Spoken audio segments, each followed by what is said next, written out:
Hello students, कैसे हैं आप सब लोग। आज आपकी सामाजिक विज्ञान पार्ट 1 पॉलिटिकल एजुकेशन का राजनीतिक विज्ञान का दूसरा भाग है। आज हमने जो पहला पार्ट जहाँ तक पढ़ा था उसके आगे पढ़ेंगे। अपन ने पढ़ लिया था, कुछ कहानियाँ पढ़ी थी, कांता की कहानी पढ़ी थी, वाल्मीकि की कहानी पढ़ी थी, जहाँ पे उनको वाल्मीकि एक दलित था और उसे स्कूल में झाड़ू लगवाया गया और अंत में उसके पिताजी उसे स्कूल से ले गए। ठीक है, तो दूसरी कहानी अपन पढ़ते हैं। दूसरी कहानी में एक ऐसी घटना पर आधारित है जो भारत के बड़े शहर में घटी और देश के अधिकांश भागों में ऐसा होना सामान्य बात है। ठीक है, तो ये कहानी एक बड़े शहर की है। कहते हैं कि बड़े शहरों में कुप्रथाएं प्रचलित नहीं होती, लेकिन देखो वहाँ पे क्या कुप्रथा मिलेगी, अपन पढ़ते हैं। यह कहानी श्री और श्रीमती अंसारी की है, जो शहर में किराए पर एक मकान लेना चाहते थे। वे पैसे वाले थे, इसलिए किराए की कोई समस्या नहीं थी। ठीक है, तो श्री और श्रीमती अंसारी शहर में एक मकान लेना चाहते किराए पे, और किराया उनके पास काफ़ी था, यानी पैसे से खूब अमीर थे, तो पैसे की कोई दिक्कत नहीं थी। वे मकान ढूंढने में मदद लेने के लिए एक प्रॉपर्टी डीलर के पास गए। डीलर ने उन्हें बताया कि वह कोई खाली मकानों के बारे में जानता है जो किराए पर मिल सकते हैं। तो प्रॉपर्टी डीलर मतलब वो आदमी जो किराए के मकान दिखा था, उसके पास गए और उसने कहा कि बहुत सारे मकान मिल जाएंगे। वे पहला मकान देखने गए। अंसारी दंपति को मकान बहुत अच्छा लगा और उन्होंने मकान लेने का निर्णय कर लिया। तो वो दोनों जब पहला मकान देखने गए वही अच्छा लगा और कहा कि इसी मकान को अपन किराए पे ले लेंगे। फिर जब मकान मालकिन ने उनके नाम सुने तो वे बहाने बनाने लगी। वो मांसाहारी लोगों को मकान नहीं दे सकती क्योंकि उस बिल्डिंग में कोई भी मांसाहारी व्यक्ति निवास नहीं करता। और जैसे उनको पता चला कि ये अंसारी, और अंसारी लोग क्या होते हैं कि मांस वगैरह खाते हैं, मांसाहारी होते हैं, तो किराए देने वाली जो मकान मालकिन उसने कहा कि मैं किराए पे नहीं दे सकती, क्योंकि इस अपार्टमेंट में यानी इस पूरे बिल्डिंग में एक भी मकान ऐसा नहीं जहाँ पे मांसाहारी रहते हों, इसलिए मैं मांसाहारी को व्यक्ति को किराए पे घर नहीं दे सकती। प्रॉपर्टी डीलर और अंसारी दंपति दोनों ये सुनकर आश्चर्यचकित रह गए, क्योंकि पड़ोस से पिछली मछली पकाने की गंध आ रही थी। ठीक है, पड़ोस में मछली पक रही थी, लेकिन उसने कहा कि मैं मांसाहारी को नहीं दे सकती, यानी कि मतलब वहाँ पे बिल्डिंग में मांसाहारी थे, फिर भी वो भेदभाव कर रही थी वो मालकिन, ये झूठा बहाना बनाकर कि यहाँ पे कोई भी मांसाहारी नहीं है। यानी कि वो अपने से जो मतलब वो, क्योंकि मालकिन खुद शाकाहारी रही होंगी और वो मांसाहारी लोगों से भेदभाव कर रही है, अपने से अलग समझ रही है, उनको बुरा समझ रही है। उनके सामने उन दूसरे और तीसरे मकानों में भी जो उन्हें पसंद आए यही बहाना दोहराया गया। तो और मकानों में भी गए तो वहाँ पे भी उन्हें मांसाहारी होने का बहाना बनाकर मना कर दिया गया। अंत में प्रॉपर्टी डीलर ने सुझाव दिया कि आप अपना नाम बदलकर श्री और श्रीमती कुमार रखना चाहेंगे। अंसारी दंपति ने ऐसा करने के इच्छुक नहीं थे, इसलिए उन्होंने कुछ और मकान देखने का निश्चय किया। अंत में लगभग 1 महीने ढूंढने के बाद उन्हें एक मकान मालकिन मिली जो उन्हें किराए पर मकान देने को तैयार थी। ठीक है, तो यानी कि प्रॉपर्टी डीलर ने कहा कि भाई अगर आप बोलोगे अंसारी लगाओगे अपने नाम के पीछे तो लोग आपको मांसाहारी समझकर मकान नहीं देंगे।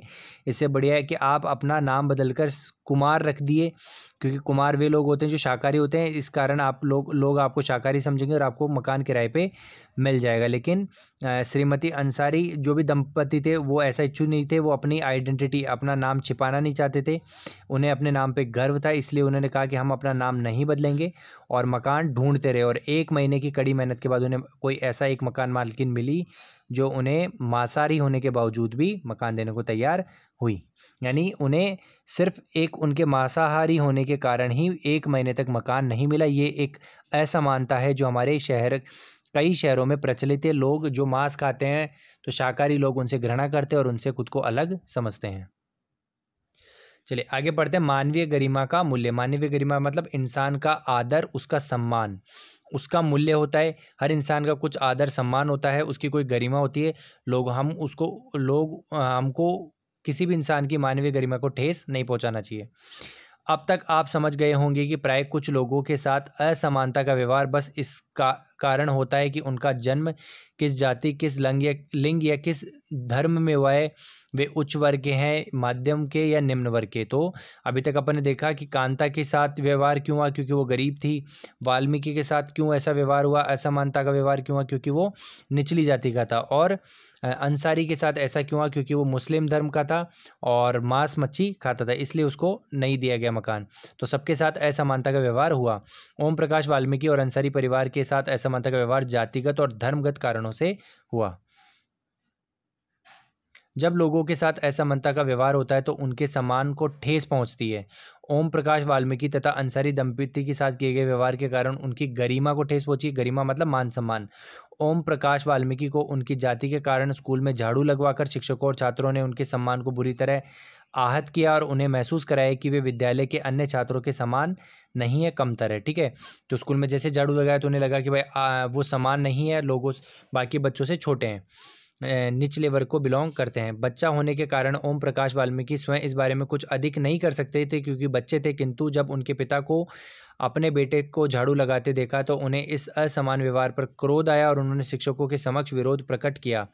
जब लोगों ने अंसारी दंपति को अपना मकान किराए पर देने से इनकार कर दिया तब उनके सम्मान को भी चोट पहुंची।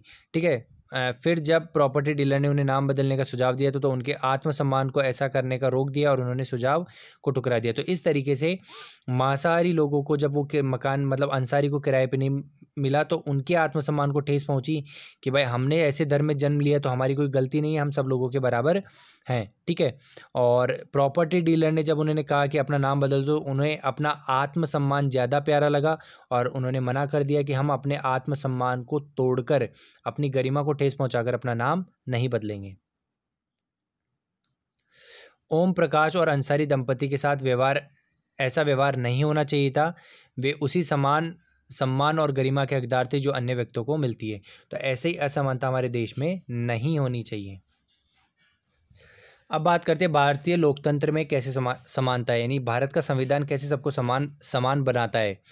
भारतीय संविधान सब व्यक्तियों को समान मानता है। इसका अर्थ है कि देश के व्यक्ति चाहे वे पुरुष हो या स्त्री, किसी भी जाति, धर्म, शैक्षिक और आर्थिक पृष्ठभूमि से संबंध रखते हुए सब समान माने जाएंगे। यानी भारत का समान हर व्यक्ति, चाहे वो गरीब हो, अमीर हो, चाहे पढ़ा लिखा हो, चाहे अनपढ़ हो, सब समान है।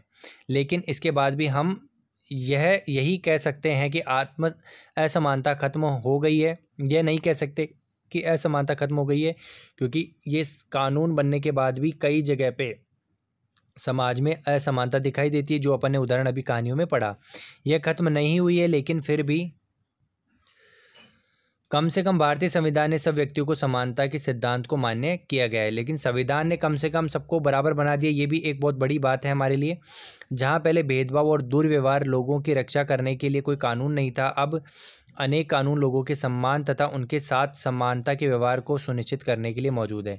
पहले के टाइम पे या आज़ादी से पहले या आज़ादी के जस्ट बाद में कानून इतने सख्त नहीं थे जो लोगों को समान बना सके। अगर कोई लोगों से भेदभाव करे तो उनके खिलाफ कार्रवाई कर सके। लेकिन अब कानून सरकार ने बहुत अच्छे बना दिए हैं। कोई भी अगर भेदभाव करता हुआ पाया जाए तो उसके खिलाफ सख्त कार्रवाई होती है, उसे अपराधी मानकर सज़ा दी जाती है। समानता को स्थापित करने के लिए संविधान में जो प्रावधान है उनमें से कुछ निम्नलिखित हैं। कुछ प्रावधान ऐसे बनाए गए हैं, कुछ कानून। प्रथम, पहला क्या है, कानून की दृष्टि में हर व्यक्ति समान है। इसका तात्पर्य है कि हर व्यक्ति को देश के राष्ट्रपति से लेकर कांता जैसी घरेलू काम की नौकरी करने वाली महिला तक सभी को एक जैसे कानून का पालन करना है। यानी देश की नज़र में सब समान है, चाहे वो बड़े से बड़ा राष्ट्रपति क्यों ना हो, चाहे छोटे से छोटी काम करने वाली कांता जैसी नौकरानी ही क्यों ना हो, सब बराबर है। दूसरा क्या है, किसी भी व्यक्ति के साथ उसके धर्म, जाति, वंश, जन्म स्थान और उसके स्त्री या पुरुष होने के आधार पर भेदभाव नहीं किया जा सकता। यानी किसी भी व्यक्ति के साथ कभी भी कोई भेदभाव नहीं किया जाएगा उसकी जाति के आधार पर, धर्म के आधार पर, वो जहाँ जन्मा है उसके आधार पर, या फिर वो स्त्री या पुरुष उसके आधार पर। अगर वो ऐसा करता है तो उसको अपराध का भागीदार मानी जाएगा। तीसरा, हर व्यक्ति सार्वजनिक स्थानों पर जा सकता है। सार्वजनिक यानी जहाँ पे सभी लोग जा सकते हैं, जिनमें से खेल के मैदान, होटल, दुकानें और बाजार आदि सम्मिलित हैं। सब लोग सार्वजनिक कुओं, सड़कों और नहाने के घाटों का उपयोग कर सकते हैं। चौथा, अस्पृश्यता का उन्मूलन कर दिया गया है। तो तीसरा क्या है कि कहीं भी कोई भी गार्डन है, कोई भी पार्क है, कोई होटल है, हर तरह का, चाहे वो गरीब हो, अमीर हो, किसी भी जाति का हो, निचला वर्ग का हो, सब लोग जा सकते हैं, उन्हें कभी भी रोका नहीं जाएगा। और लास्ट चौथा क्या है, अस्पृश्यता, यानी कि छुआछूत जो कहते हैं ना, भाई इसको मत छुओ, वो निचले वर्ग के हैं, इनके हाथ का पानी मत पियो, वो मत खाओ, तो इसको नष्ट कर दिया गया। कोई भी अगर अस्पृश्यता, छुआछूत को बढ़ावा देगा तो उसके खिलाफ कार्यवाही होगी। शासन ने संविधान द्वारा मान्य की गई समानता के अधिकार को दो तरीके से लागू किया, पहला कानून के द्वारा और दूसरा सरकारी योजनाओं व कार्यक्रमों द्वारा सुविधाहीन समाजों की मदद करके। संविधान ने दो तरीके से, एक तो कानून बनाया है कि सब बराबर हैं, कोई भी कानून तोड़ेगा तो उसके खिलाफ कार्यवाही होगी, और दूसरा कई लोग जो पीछे रह गए भेदभाव के कारण, तो उनके लिए कई योजनाएं चला रहे ताकि उन लोगों को भी उच्च वर्ग के लोगों के बराबर लाया जा सके। भारत में ऐसे अनेक कानून हैं जो व्यक्ति के समान व्यवहार प्राप्त करने के अधिकार की रक्षा करते हैं, यानी समान व्यवहार सभी को मिलना चाहिए। अगर ऐसा नहीं है तो वो आवाज़ उठा सकते हैं उसके खिलाफ।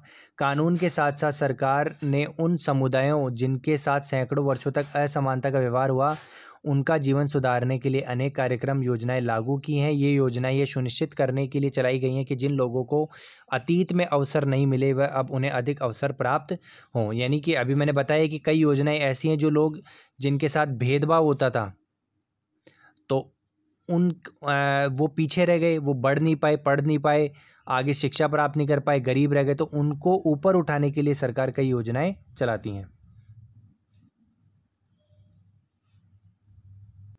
तो बच्चों सेकंड पार्ट अपना यहीं तक था। अब आगे मिड डे मील, जिसमें बच्चों को स्कूल में भोजन दिया जाता है ना दोपहर में सरकारी स्कूलों में, तो उसके बारे में अपन आगे अगली क्लास में पढ़ेंगे और अगली क्लास में अपना चैप्टर समाप्त हो जाएगा। मुझे उम्मीद है कि आपको पूरा पार्ट यहाँ तक समझ में आया होगा। वीडियो को लाइक कीजिए, कमेंट कीजिए, चैनल को सब्सक्राइब कीजिए और पढ़ते रहिए। Thank you, have a nice day.